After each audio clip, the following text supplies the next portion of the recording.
Hello सबैजनालाई छ्याजिलो नमस्कार अनि गुड मर्निङ भन्दै है हजुरहरूकै प्यारो म देव गुरुङ।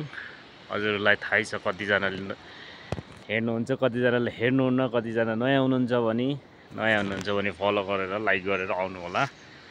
यस देव भिलेज लाइफ ब्लगमा यसरी नै हजुरहरूलाई वेलकम छ। आज भोलिको उन्नति चाहिँ के हुँदैछ, मेरो अहिले के चल्दैछ अनि उन्नति के हुँदैछ। डल्लै खोर्सानीले धोका दिए पनि हेर्नुहोस् है साथी, यो डल्लैमा चाहिँ मसाएर चाहिँ मटर लगाएको छु। यो कतिको रोपेर चाहिँ कतिको हुनेछ हजुरलाई देखाउनेछु ल।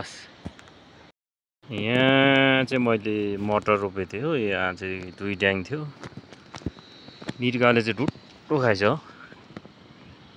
अन्त त्यही साथ यहाँ आलु रोपेछु, कसो आउँदो रहेछ यस्तो रोपेछ यो मटर।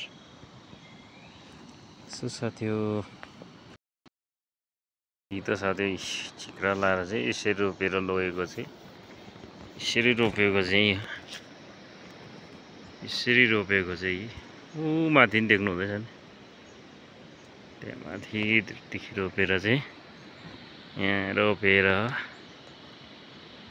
त्यहाँदेखि ऊ माथि देख्नु हुँदैछ नि, तिरपल्लाको अलि माथि त्यहाँ गाह्रो छ।